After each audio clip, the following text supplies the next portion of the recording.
Salli wa sallim wa karrim wa azim ala sayyidina Muhammadin wa ala alihi wa sahbihi ajma'in. Subhanaka la ilma lana illa ma 'allamtana innaka antal alimul hakim. Rabbi shrah li sadri wa yassir li amri wahlul 'uqdatam min lisani yafqahu qawli.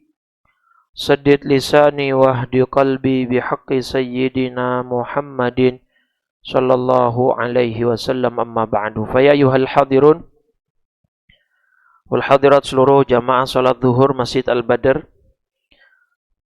Alhamdulillah, siang ini Allah berikan kita nikmat iman Islam, panjang umur, dalam keadaan sehat walafiat, sehingga Allah berikan kita taufik dan hidayahnya. Kita sampai di tempat ini dalam rangka menunaikan segala kewajiban kita. Mudah-mudahan semua yang kita lakukan, semua yang kita niatkan, semuanya diterima oleh Allah Subhanahu wa Ta'ala.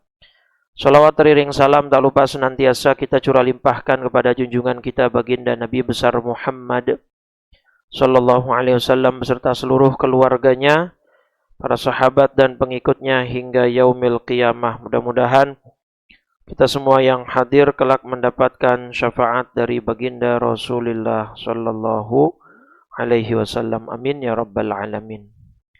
Hadirin jamaah rahimakumullah, kita akan berbicara perihal anak di dalam Islam di siang hari ini. Satu hadis yang sangat populer ya tentang pernikahan. Nabi bersabda, "An-nikahu sunnati faman raghiba an sunnati falaysa minni." Kata sunnah di hadis ini yaitu bukan berarti sunnah dalam konteks terminologi fikih. Kalau konteks terminologi fikih, sunnah itu kan yang apabila dikerjakan mendapat pahala, ditinggalkan tidak berdosa, kan itu. Tapi sunnah di sini adalah jalan hidup, gitu ya. Kalau sunnatullah itu jalan kehendaknya Allah, gitu ya. Dan kita kan tidak akan pernah bisa merubah sunnatullah. Nah, sunnah di situ maknanya karena ayatnya gimana? Walan tajida li sunnatillahi tahwila atau tabdila. Jadi ada beberapa redaksi dalam Quran ya, walan tajida li sunnatillahi tabdila atau tahwila. Surat Al-Ahzab misalnya, surat 33 di ayat ke-62 gitu ya. Ini kan ada kata sunnatullahi fil ladzina khalau min qabl. Sunnahnya Allah. Lagi-lagi di sini kata sunnah bukan berarti terminologi fikih ya. Walan tajida li sunnatillahi tabdila, engkau tidak akan mendapati perubahan pada sunnatullah. Artinya sunnatullah sudah kehendak dan jalan yang Allah inginkan. Nah, sunnah di hadis ini juga kurang lebih sama ya, tapi di sini dinisbatkan kepada Nabi. Jadi pernikahan itu adalah sunnahku, dan siapa yang tidak suka dengan sunnahku, maka dia bukan termasuk golonganku. Jadi kalau ada orang tidak mau menikah, yang di-denial adalah konsep pernikahannya, nah itu bisa menyebabkan Islamnya, akidahnya berbahaya ya. Kalau yang ditolak adalah konsep pernikahannya. Ngapain gue nikah? Gue sendiri aja udah happy. Ngapain nambah beban? Gitu. Gue nggak mau nikah. Jadi mulai banyak kan campaign-campaign begitu. Atau nikah tapi nggak mau punya anak. Gitu. Nah, itu juga melawan kodrat. Allah bilang dalam Al-Baqarah 29 kan, huwallazi khalaqalakum ma fil ardi jami'an. Dialah Allah yang menciptakan segala yang ada di bumi untuk kalian, untuk manusia. Kalau manusianya nggak ada, punah, inni ja'ilun fil ardi khalifah. Nah, maka salah satu tujuan utama pernikahan ya, selain memang menunaikan kebutuhan biologis ya, untuk memperoleh keturunan gitu. Nah, sekarang anak-anak Gen Z, Gen Alpha ini banyak yang mengambil satu sampling contoh orang tua yang dalam tanda petik tidak mampu kemudian mengemban amanat punya anak, langsung tuh kan, gue bilang juga apa, nggak usah punya anak. Gitu. Nanti akhirnya ke sana larinya gitu. Itu yang Khawatir tuh ya. Hati-hati, sudah mulai banyak campaign-campaign seperti itu yang kemudian ada istilah apa? Child free gitu ya. Dulu sempat ada fenomena spirit doll ya. Mengadopsi spirit doll arwah gitu ya, boneka-boneka arwah, tapi udah ada hilang gitu. LGBT dan lain sebagainya. Jadi ketahuilah bahwa memiliki anak dalam Islam itu memang tujuan pernikahan. Salah satu yang paling dasar tujuan pernikahan adalah memiliki keturunan. Bahkan terang-terangan Nabi begini. Ketika Nabi mendeskripsikan ya atau memberikan kriteria istri solehah, istri yang apa? Yang calon penghuni surga gitu ya. Itu ketika Nabi tanya gitu ya. Nih di dalam kitab Silsilatul Ahadits Shahihahnya Albani di nomor hadis 287 di kitab ini gitu ya. Tapi kitab ini juga kan memuat banyak kitab-kitab hadis. Hadis ini diriwayatkan oleh Tamam Ar-Razi dalam kitabnya Al-Fawaid, Ibnu Asakir dan seterusnya. Gini, ketika Nabi memberikan penjabaran dan penjelasan, ala ukhbirukum binisa'i ahlil jannah, gitu ya. Maukah kalian ku beritahu perempuan-perempuan ya yang akan menghuni surga? Artinya perempuan-perempuan calon penghuni surga. Di sini Nabi mention apa? Al-walud. Nah, ini. Al-wadud yang penuh kasih sayang, al-walud ya, yang memiliki keturunan. Dalam hal ini maksudnya keinginan. Karena kalau nanti pada akhirnya punya atau enggak setelah menikah ya urusan siapa? Takdirnya Allah kan? Tapi yang dimention Allah Nabi adalah yang punya keturunan, maksudnya yang memang menikah itu niatnya untuk punya keturunan. Itu salah satu ciri wanita salehah yang kata Nabi akan masuk ke dalam surganya Allah Subhanahu wa taala gitu ya. Nah, tapi kalau memang sudah menikah lantas nggak punya anak, ya itu nanti kita akan bahas ayatnya. Tapi saya mau kasih dulu beberapa dalil ya. Keutamaan punya anak ya bagi yang menikah. Satu, di dalam kitab Qami'ut Tughyan ya. Ini karya Syekh Nawawi Al-Bantani. Ya, seorang ulama nasional kita yang berasal dari desa Tanara, Banten. Ya, dikenal dengan Syekh An-Nawawi, dan beliau sempat mendapatkan gelar Sayyidul Hijaz di masanya. Bahkan Muftil Hijaz, muftinya Mekah dan Madinah. Ya, itu sempat beliau mendapatkan gelar itu. Syekh Nawawi Al-Bantani juga seorang alim ulama luar biasa gitu ya. Nah, di dalam kitab ini Qami'ut Tughyan karya beliau menyebutkan sebuah cerita hikayat, riwayat ya, dari Sayyidina Ali bin Abi Thalib. Jadi ceritanya, ja'a rajulun ilan Nabi sallallahu alaihi wasallam faqala ya Rasulullah asaitu fatahhirni. Jadi ceritanya Sayyidina Ali bin Abi Thalib, ada seorang pria mendatangi Nabi, membuat pengakuan bahwa dia telah berbuat dosa. Ya Rasul, asaitu, saya telah berbuat maksiat. Fatahhirni, maka bersihkan saya. Artinya apa? Ini beda, bukan konsepnya, bukan pengakuan dosa kayak di agama lain ya.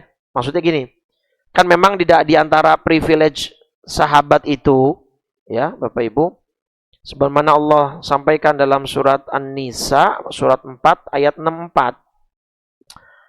Itu ini, walau annahum idzalamu anfusahum ja'uka fastaghfarullaha wastaghfara lahumur rasul lawajadullaha tawwabar rahima. Dan sungguh sekiranya mereka telah menzalimi dirinya sendiri kemudian datang kepadamu wahai Muhammad, lalu memohon ampunan kepada Allah, dan Rasul pun memohonkan ampunan untuk mereka, niscaya mereka mendapati Allah Maha Penerima Taubat dan Maha Penyayang. Jadi ayat ini menjelaskan kalau Nabi sampai kemudian mintakan ampun kepada orang-orang yang datang ke beliau, garansi dosanya diampunin. Gitu. Bahkan ayat ini pernah dibaca oleh seorang Arab Badui di zaman Imam Al-Utbi di kitab Imam Nawawi yang bernama Al-Azkar ya. Ini bukan Imam Nawawi yang Banten, bukan. Ini Imam Nawawi yang Damaskus. Beliau punya kitab Al-Azkar namanya. Nah, itu disebutkan cerita seorang Arab Badui baca ayat ini di depan makam Nabi. Ya, artinya Nabinya udah wafat, udah jauh. Ya, intinya kalau bahasa kita, ngadu lah ya Rasul, ini ada ayat. Kata Allah, kalau orang datang kepadamu bawa dosanya, kau mintakan ampun kepada Allah, Allah ampunin dosanya. Saya tidak hidup di zaman kau ya Rasul. Saya tidak mendapatimu. Maka sekarang saya datang ke makammu, saya bacakan ayat ini di depan makammu, tolong mintakan ampun kepada Allah untuk semua dosa-dosaku. Udah, orang Arab Badui itu pergi. Imam Al-Utbi yang ada di TKP, di makam Nabi itu ketiduran, kemudian bermimpi dalam mimpinya tuh bertemu Nabi. Nah, kemudian Nabi bilang ke Imam Al-Utbi, ya Utbi al-hikil a'rabiyya. Wahai Imam Utbi, ya, wahai Utbi tolong samper itu. Kejar orang Arab Badui tadi. Fabashirhu, berikan dia kabar gembira. Anallaha qad ghafara lahu. Allah telah ampuni dosa dia. Nah, jadi ini juga bisa jadi amalin. Kalau Bapak ntar umroh, haji ya, di Raudhah atau di makam Nabi, baca ini ayat. Surat An-Nisa, surat 4 ayat 64. Ya. Melalui syafaat Nabi, kita minta supaya Allah ampunin dosa kita. Gitu ya. Nah itu, ini yang dilakukan sahabat tadi yang diceritanya Sayyidina Ali. Ya Rasul, saya bikin dosa nih. Tolong dong sucikan saya, bersihkan dosa saya, mintain ampun sama Allah. Nah Nabi tanya, Pak, wa ma'isyanuka? Apa memang maksiatmu? Kamu telah berbuat apa? Kata dia, astahi min an aqul. Malu ngomongnya ya Rasul. Saya nggak bisa cerita. Gitu kan? Nah di situ Nabi marah, Pak. Atastahi minni an tukhbirani an dzambika walima lam tastahi minallahi wa huwa yaraka. Sekarang aja ente ceritanya malu. Kenapa pas ente ngelakuin ente enggak malu dilihat Allah? Gitu. Anak kan enggak lihat langsung perbuatan ente. Anak cuma minta ente ceritain apa yang ente lakuin. Ente malu kok. Punya tuh rasa malu. Kenapa pas ngelakuin ente enggak malu padahal Allah ngeliat ente? Kalau emang ente yakin ente beriman, Allah menyaksikan apa yang ente lakuin. Kenapa ente gak malu? Situ marah Nabi. Disuruh keluarlah orang ini. Turun malaikat Jibril. Faja'a Jibril wa qala ya Muhammad lima aistal asi walahu kaffaratun lidzunubihi wa in kanat katsira. Wahai Muhammad, kenapa kok kau mengusir orang ini dan membuat orang ini sedih, kecewa? Padahal dia, nah kata malaikat Jibril nih, punya satu hal yang bisa menjadi penebus dosa dia. Nabi tanya ke malaikat Jibril, wa ma kafaratuhu? Apa penebus dosanya dia, wahai Jibril? Nah, di sini, Pak. Lahu sobiyun saghir. Ini orang punya anak kecil ya Rasul. Ya, mungkin ya sepantaran bapak-bapak yang mungkin baru nikah 5-6 tahun gitu ya. Punya anak kecil nih. Ya, umur 4 tahun, 5 tahun, 6 tahun atau balita bahkan. Sesaat setiap nih bapak pulang ke rumahnya, istaqbalahu as-sabi. Anaknya kan selalu menyambut ya, namanya anak umur 3-4 tahun kan, ayah pulang, disambut gitu kan. Nah si bapak karena ingat punya anak pasti biasanya udah siapin nih gitu. Oleh-oleh. Coklat kah, es krim kah, mainan kah.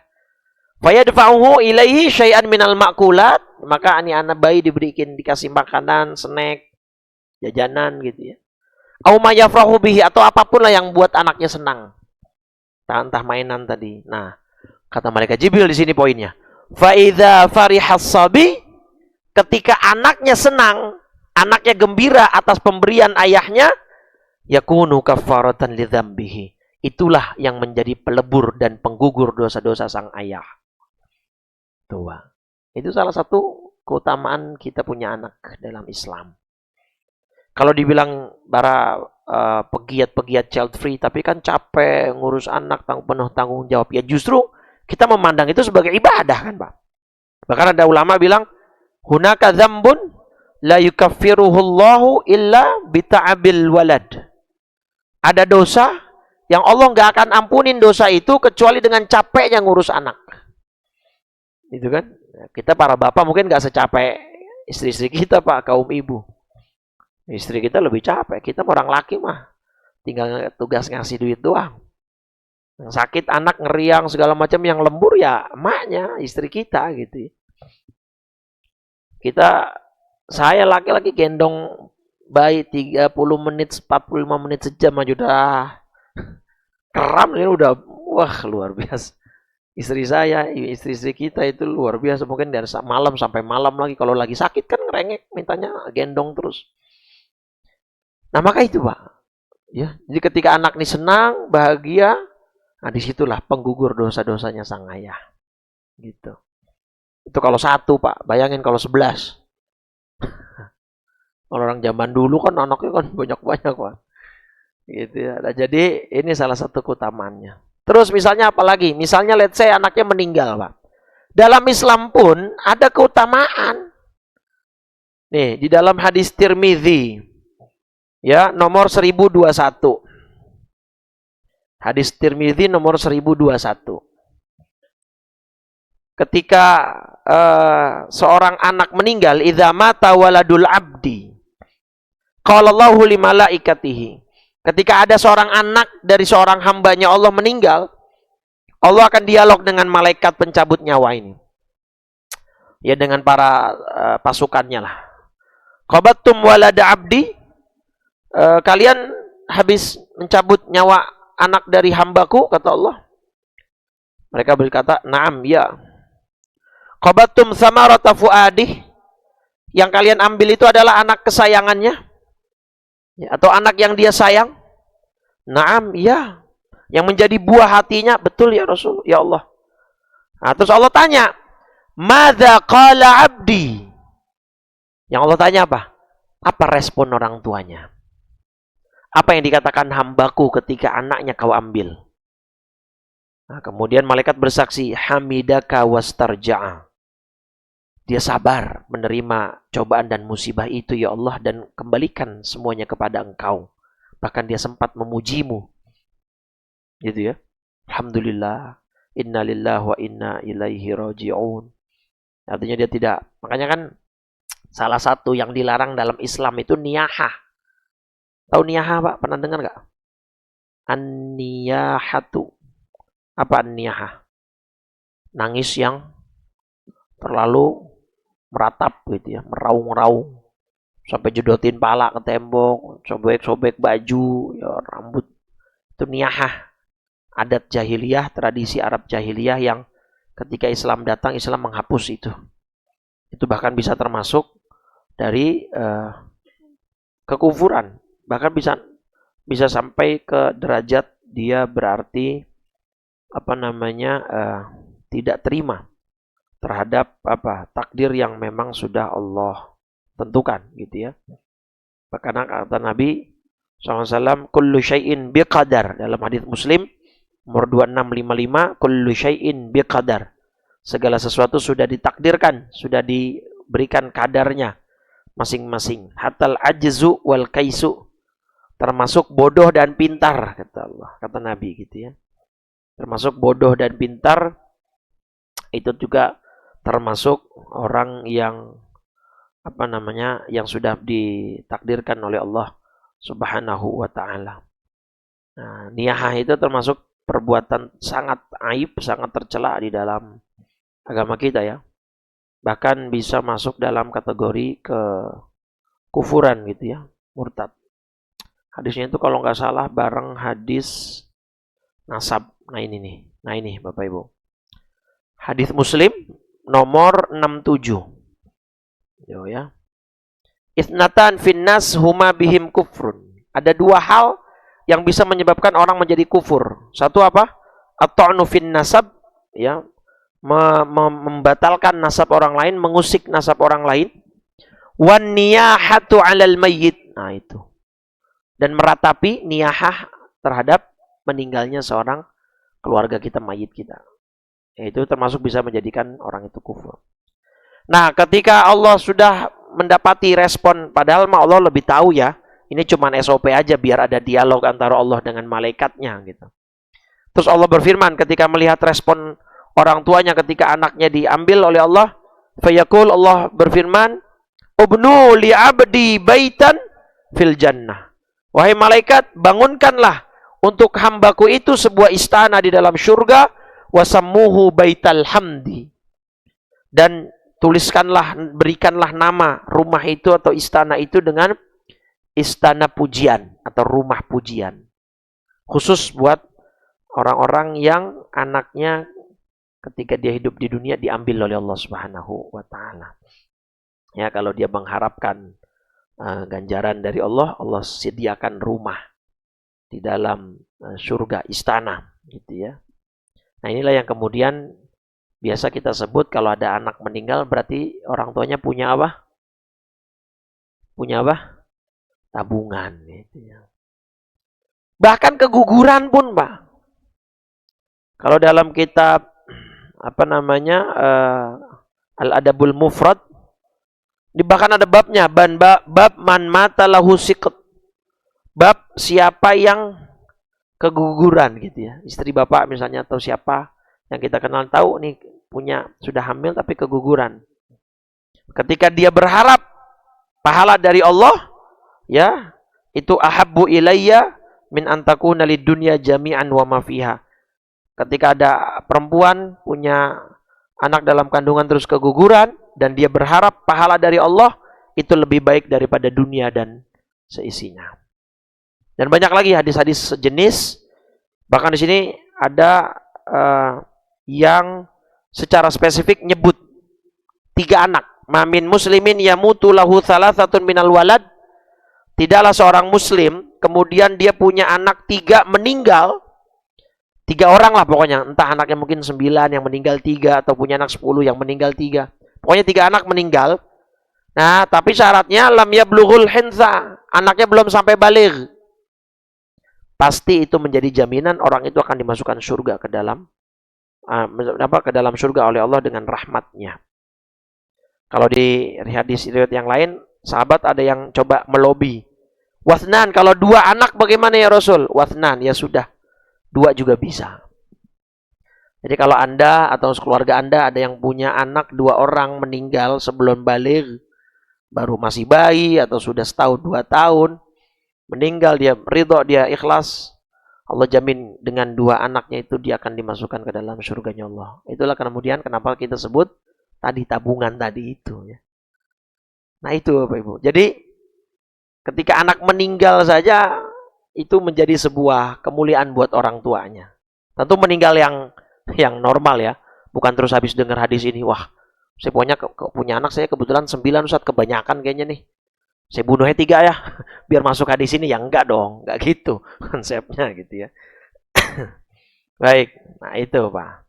Nah kemudian, bagi orang-orang yang memang sudah tidak punya anak dan tidak diberikan keturunan oleh Allah, ya sudah.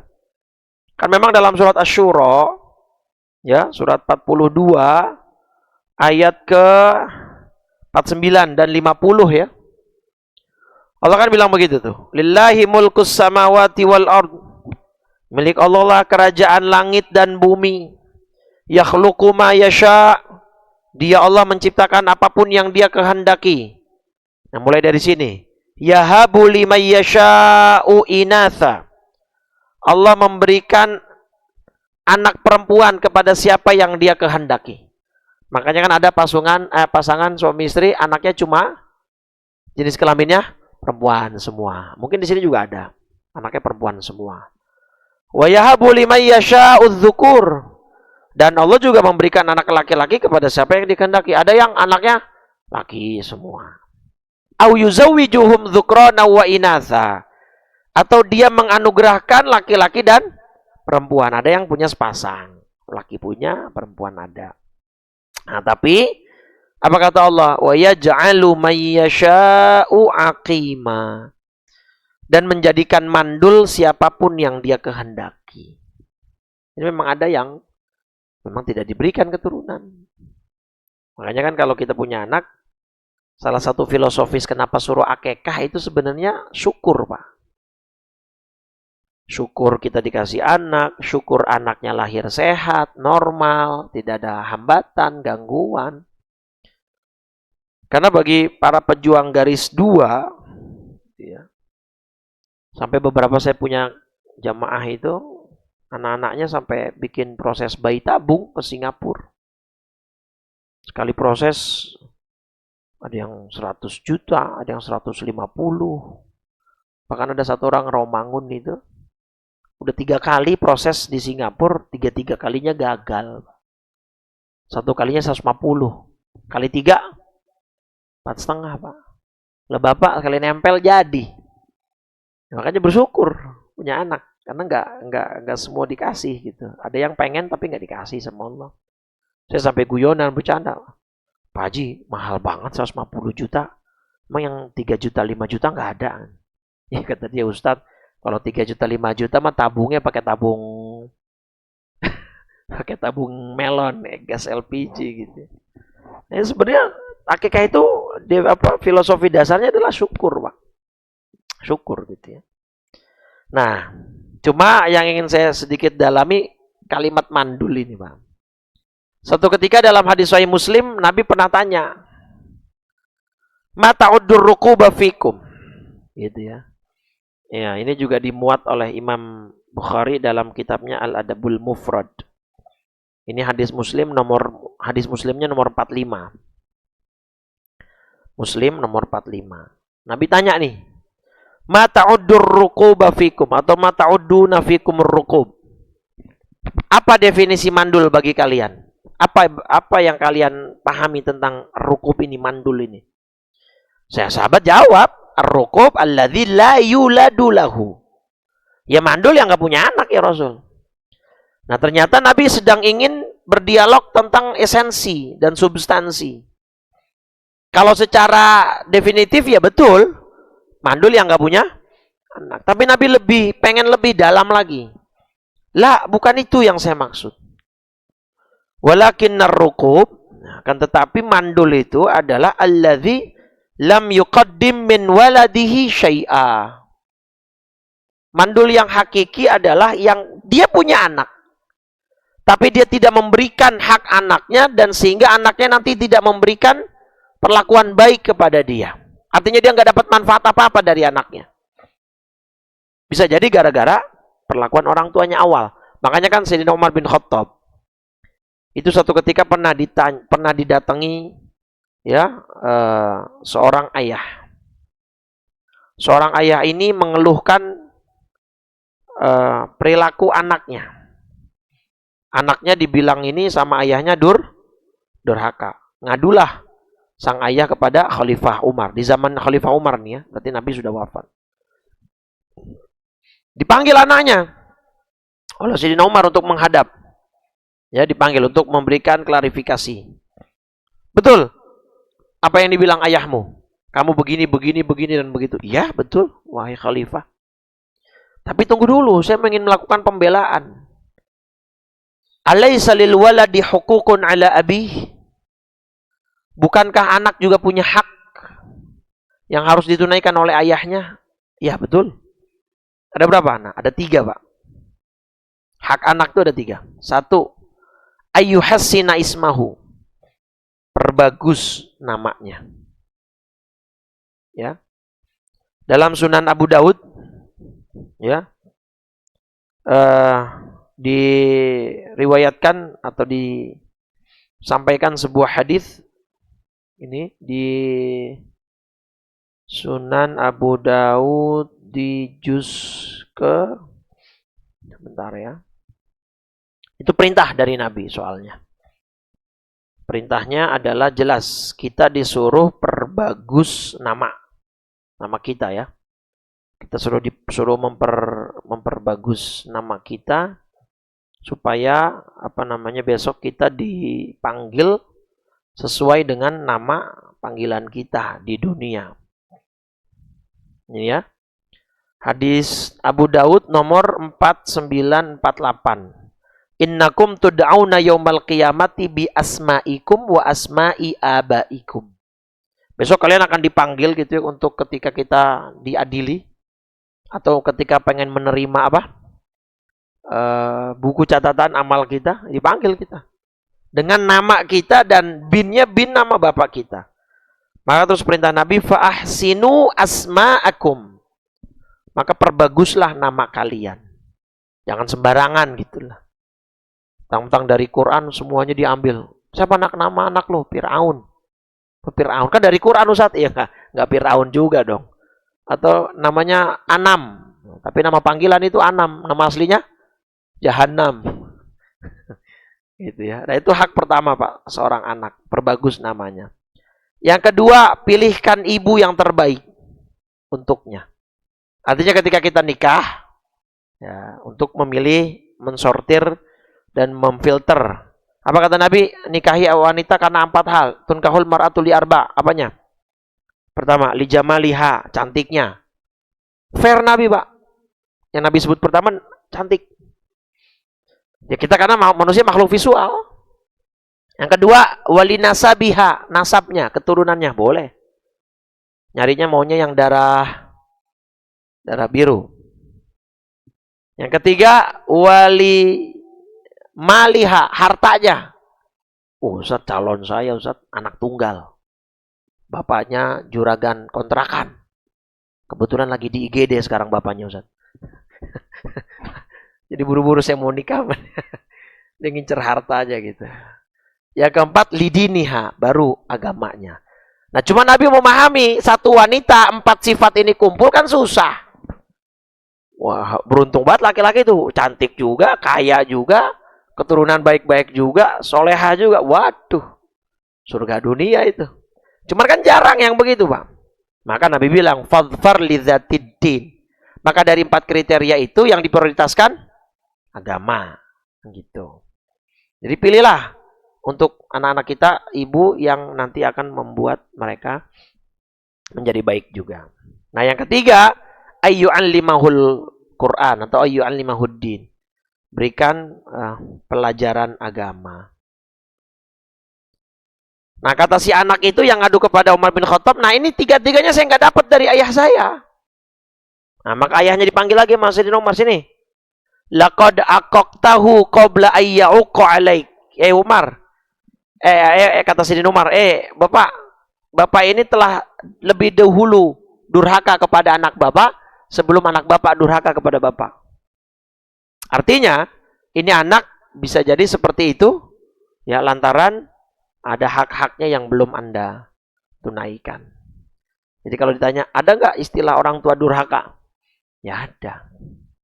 Nah ini mandul sejati itu kata Nabi begitu, Pak. Ya, ar-ruqub alladzi lam yuqaddim min waladi syai'a, yang dia nggak dapat manfaat dari anaknya karena barangkali dulu dia tidak memberikan hak-hak anaknya. Ya, jadi kalau seperti itu kejadiannya kata Nabi, itulah mandul yang hakiki. Dia punya anak secara biologis, secara fisik ada, tapi nggak dapat manfaat apa-apa. Jangankan manfaat akhirat, dunia juga mungkin kagak ada. Adanya ngerongrong terus. Adanya bikin ulah, terus bikin masalah terus. Bahkan terkait itu Allah sudah pesan kan dalam surat At-Taghabun, ya surat 64 ayat 14. Apa kata Allah? Ya ayyuhalladzina amanu inna min azwajikum wa auladikum aduwwan lakum fahdharuhum. Wahai orang-orang yang beriman, sesungguhnya di antara istri-istrimu dan anak-anakmu ada yang menjadi musuh bagimu. Maka berhati-hatilah kamu terhadap mereka. Istri dan anak bisa jadi musuh, Pak. Musuh di mana? Ya di 2 dimensi, di dua dunia. Yaitu alam dunia dan akhirat. Di dunia, jangan tanya lagi. Berapa banyak istri mengkhianati suami. Berapa banyak anak durhaka sama orang tua. Ya kan? Itu permusuhan di dunia. Anak gugat orang tua masalah warisan. Anak ngebuang orang tua ke panti asuhan. Dan lain sebagainya. di dunia. Bahkan sampai ada kasus anak ngebunuh orang tua. Sekarang kita banyak temukan. Nah di akhirat juga dalam kitab tafsir Hadaiqur Rauhi war Raihan, ya, fi Rawabi Ulumil Quran, karya Syekh Muhammad Ali. Itu beliau menyebutkan riwayat ketika membahas ayat ini, apa? Bahwa seseorang ketika nanti di hari kiamat itu akan digandulin, Pak. Kalau bahasa Jawanya gandulin ya, kalau bahasa Betawanya digelendotin. Paham nggak? Kita akan ditarik-tarik, kita akan ditahan-tahan. Sama siapa? Ahluhu wa aqaribuhu. Anak dan istrinya, Pak. Sampai ada satu riwayat, ini orang laki-laki nanti akan masuk surga sebenarnya. Secara amalnya baik semua, soleh semua. Bagus semua. Masukin ke surga, kata Allah. Nah, anaknya sama istrinya, nahan. Amsik ya Rab. Tahan dulu ya Rab. Khudh bihaqqina minhu. Kami ini vonisnya masuk neraka, kata istrinya sama anaknya. Gara-gara dia ya Rab. Khudh bihaqqina minhu. Saat ini sekarang kami akan menuntut hak kami. Apa? Ma'allamana ma najhalu. Ini gara-gara nih orang nggak ngasih saya pendidikan agama, saya jadi nggak sholat, saya jadi nggak puasa, saya jadi nggak ngerti zakat segala macam. Ini gara-gara orang ini, kata anaknya, kata istrinya. Nah, terus apa yang ingin kalian minta? Tuker ya Rob. Adkhilnal jannat, masukkan kami ke dalam surga, wadkhilhu narok, dan masukkan dia ke dalam nerakamu. Diturutin sama Allah. Di switch. Si bapaknya masuk neraka, anak dan istrinya dimasukin ke surga, Pak. Seberat itu tanggung jawab kita seorang ayah, Pak. Makanya kalau kita pulang kerja, jangan nanya masalah dunia doang gitu. Hari ini makan apa? Gimana makannya? Pinter nggak? Tanya kalau apalagi sudah mulai beranjak kelas 5, kelas 6. Gimana sholat kamu, nak? Udah sholat belum? Gimana hari ini ngajinya? Udah sampai surat apa? Cek, periksa, Pak. Gitu ya. Itu salah satu tanggung jawab kita sebagai seorang ayah. Ya, bagaimana pertemanan dia, bagaimana pergaulan dia. Ya, cek HP-nya, ya, segala macam. Untuk supaya kita membentengi anak kita dari pergaulan anak-anak zaman sekarang yang cenderungnya ke arah yang tidak baik. Itu salah satu tanggung jawab kita. Berat, Pak, kita jadi orang laki, Pak. Oh, jangan salah. Itu kalau anak satu, kalau bini atu. Nah, kalau lebih, nah, tanggung jawabnya berarti lebih berat, lebih besar. Nah, jadi ya jangan hanya sibuk kita mencari harta, bekerja ini memang ibadah, ini wajib untuk kita menafkahi, tapi kita juga wajib untuk memantau bagaimana rumah itu bekerja di luar kita gitu ya. Artinya ketika kita di luar, bagaimana isi rumah itu, sholatnya, ibadahnya gitu, istri kita kemana, bagaimana cara berpakaian putri kita, bagaimana pergaulan anak-anak laki-laki kita, dan seterusnya. Itu merupakan salah satu. Ketika kita sudah ikhtiarkan, kita upayakan, kita optimalkan, tapi ternyata Allah berkehendak anak-anak kita misalnya, atau anak orang lain lah, jangan kita contohnya, nggak dapat hidayah misalnya, ya setidaknya kewajiban kita sudah bebas, Pak. Layaknya seperti apa yang dilakukan Nabi Allah Nuh alaihissalam kepada putranya kan. Ya, Bunayyar kam ma'ana. Sampai detik-detik terakhir kan, ketika anaknya naik ke atas gunung, masih diajak. La asimal yauma min amrillah. Anakku, nggak ada yang bisa selamat hari ini dari ketetapan Allah. Sa'awi ilal jabali ya'simuni minal ma'. Nggak usah ya, saya nggak usah naik kapal, saya naik ke atas gunung aja, aman kok. Masih diingetin di detik-detik akhir. La asimal yauma min amrillah. Nggak ada yang bisa selamat. Semua dari ketentuan Allah saat ini semua akan binasa. Ayo naik putraku. Tapi emang dasar anaknya yang tambeng kan. Ya bisa dibilangin, ya udah. Ya, kemudian wahala bainahumal mauj. Maka mereka terpisah karena ombak dan derasnya air. Fakana minal mughraqin, dan anaknya termasuk orang yang tenggelam. Ya tidak bisa. Apa-apa sudah kalau memang hidayahnya sudah tidak datang. Tapi tanggung jawab kita ada. Hadis Bukhari Muslim itu, yang mamin mauludin yuladu illa alal fitrah. Tidaklah seorang anak atau seorang bayi lahir kecuali dalam keadaan fitrah. Apa itu maksudnya, Pak? Fitrah tauhid. Yang ketika kita di alam arwah dimintai persaksian. Alastu bi rabbikum? Qalu bala syahidna. Nah, kemudian di hadis itu, Pak, jelas-jelas Nabi kemudian memention fa'abawahu. Jadi ma min mauludin yuladu illa 'alal fitrah, tidak ada anak yang lahir kecuali dalam keadaan suci, maksudnya suci tauhid. Makanya kan keyakinan kita, kalau ada anak kecil, bayi belum baligh, apapun agama orang tuanya, maka anaknya selamat, Pak. Gitu ya. Karena masih dalam keadaan fitrah tauhidnya. Nah, kemudian lanjutan hadisnya apa? Fa'abawahu. Nah, kedua orang tuanya lah yuhawwidanihi, yang menjadikan dia Yahudi, au yunassiranihi, menjadikan dia Nasrani, atau yumajjisanihi, dan menjadikan dia maju. Berarti kan di sini hadis ini Nabi mengakui bahwa pengaruh pertama yang paling besar di dalam diri seorang anak adalah pengaruh orang tua. Karena anak lahir itu dalam keadaan suci, fitrah, dan seperti kaset kosong yang tidak ada isinya. Nah, kitalah yang kemudian akan dimintai pertanggungjawaban. Kemana anak ini kita akan arahkan. Gitu. Tapi jangan khawatir. Kalau kita sudah berupaya, berusaha, berikhtiar, insya Allah anugerah fadlun dari Allah tetap akan sesuai dengan apa yang kita ikhtiarkan. Kasus seperti kasusnya Nabi Nuh itu sangat jarang lah. Gitu ya. Anugerah atau kemuliaan Allah itu rahmatnya justru ya seringnya manjadda wajada. Kalau kita sudah sungguh-sungguh, kita ikhtiarkan, insya Allah anak kita akan seperti itu, dibantu dengan doa yang tidak pernah putus dari orang tua. Nah, itu pun akan ada timbal baliknya buat kita.